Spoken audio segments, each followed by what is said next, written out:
هر حاجت بدی په ګرانټۍ سره پوره شي کله چې د بسم الله شریف دا ختم یو هفته مسلسل تاسو وکړئ هر قسم حاجت د ستاسو وي ان شاء الله چې د دې په برکت سره به د هر قسم حاجت الله جل جلاله پوره کړي. بسم الله الرحمن الرحیم. السلام علیکم ورحمت الله وبرکاته.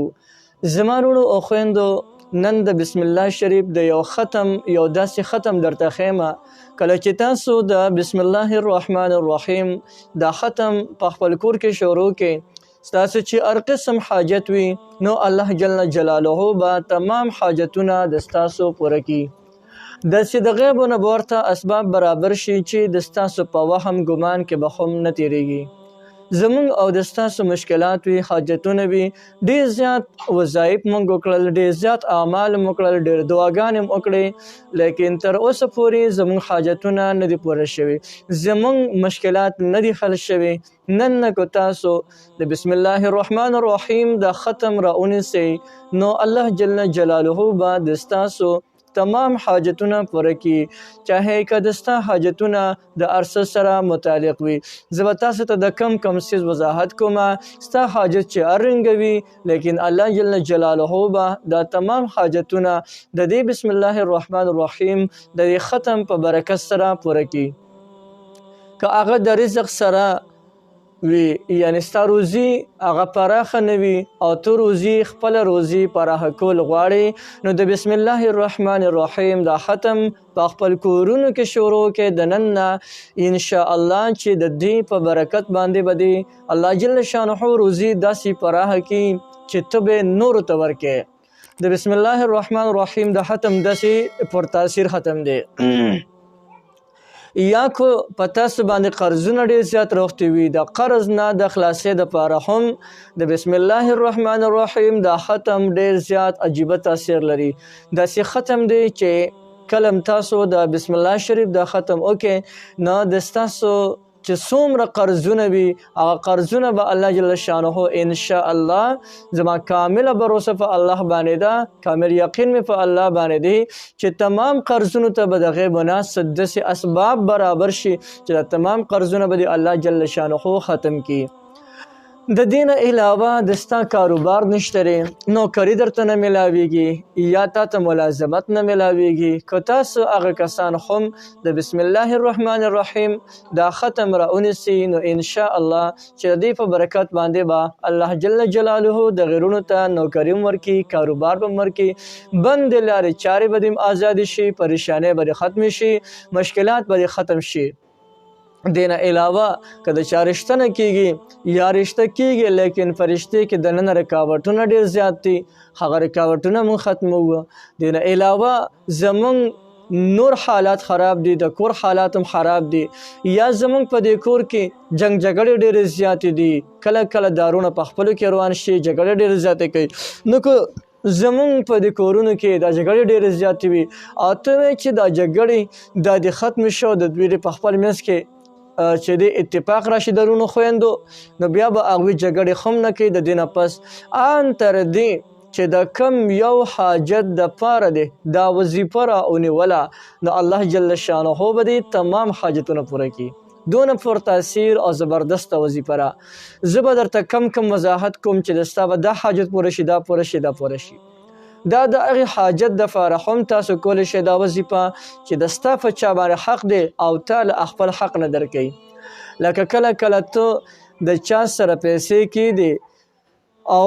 امانتاً پیسې د ورسره کېښودې او بیا دا کس په هغې باندې منکر شي، وي نه تا زما سره پیسې نه دي ایښودې،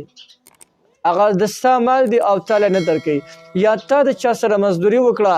او د ستا ورسره ډېرې زیاتې پیسې دي د هغه سره او هغه د هغې پیسو نه منکر دی، یعنې هغه پیسې اوس تا له نه درکوي، د ستا خپل مال دی، د ستا خپل حق دی او د ستا هغه حق تا له نه درکوي. د دې دپاره هم تاسو د بسم الله الرحمن الرحیم دا وظیفه دا بالکل تاسو کولی شئ، ډېر زیات کافي او زبردست اثر لري. نور درته ویډیو نه اوږدومه، بس صرف دې باندې به ختمه کم چې د هر چا حاجتونه مختلف وي، نو چې د کم حاجت دپاره د هم وکړله نو الله جل شانه به د دې وظیفې په برکت سره هغه تمام حاجتونه د ستاسو پوره کړي. راځه دا وظیفه درته ښیمه، ډېره زیاته اسانه وظیفه ده. د دې وظیفې کولو طریقه دا ده چې روزانه پابندۍ سره یو وخت به مقرر کړي. ښه خبره دا ده چې د ماسخوتن د منځونه پسې کې دغه ټیم کې به ستا توجه ورته ډېره زیاته برابر خو وي. دا د بسم الله شریف ختم دی او دا به روزانه 12,000 کرته وي. 12,000 مرتبه یعنی 12,000 کرته به بسم الله الرحمن الرحیم وي. خو ترتیب به داسې وي چې کله ته 1000 کرته بسم الله الرحمن الرحیم وي نو بیا د 1000 کرته نه پس به 2 رکعاته نفل ادا کې او دغه نفل نه پس به الله تعالی سپورته کې خفه عاجزه خفه خاکساره دی باندې به الله جل شانه نه د خپل حاجت سوال وکي یا الله زما د پلانکی حاجت ته یا الله زما د حاجت پوره کې. بیا چې دوباره 1000 کرته پوره شي نو 2 رکعاته نفل به بیا وکي او بیا به د هغې نه پس د خپل حاجت دپاره لاس پورته کړي او حاجت به وغواړي تر دې پورې چې دا به 12,000 چې د کرته پوره شي د بسم الله الرحمن الرحیم دا ختم نو دې ته د بسم الله شریف ختم وای. دا به روزانه 12,000 کرته په دغه ترتیب سره کې نو په دې حساب سره به د ستا چې دی 12,000 کرته به بسم الله الرحمن الرحیم دغه شي هغه ختم وشي او څلور رکعات به د ستا نفل وشي او بیا د دې دغه نه پس نفل نه پس چې کله د څلور رکعات نفل دی ټول وکړل بیا د هغې نه پس چې الله جل شانه ته سوال کوي نو داسې سوال مه کوه چې الله دا کار وکړي دا کار وکړي دا چې دی کار راله وکړي یا الله زما د حاجت پوره کړي. چې کله دی دغه د څلور رکعات نفل پوره شول آخري 2 رکعات ورته پاتې دي دغه چې دی کله چې کدی آخري 2 رکعات وشي د هغې نه پس به بیا الله جل شانه ته په سجده باندې پروزي او په حالت د سجدې کې به سبحان ربي الاعلى 3 ځله وي که 15 ځله وي او که 7 ځله وي او بیا په حالت د سجدې کې به الله جل جلاله ته اوښکې تویږي او بیا په حالت د سجدې کې به خفه خاکسارې په عاجزۍ سره د الله جل شانه نه د خپل حاجت سوال وکړي. نو که یو هفته د مسلسل دغه رنګې سوالونه وکړل دغه رنګې چې دا کومه طریقه مې درته د بسم الله شریف د دې ختم وښوله نو که په دې طریقې سره د یو هفته مسلسل پابندۍ سره دا وظیفه جاري وساتله ان شاء الله ستا د سخت نه سخت حاجت ته ولې نه وي الله جل جلاله به دله په دغه یو هفته کې پوره کړي ان شاء الله. نو یو ډېره زبردسته مزیداره وظیفه مې درته وښوله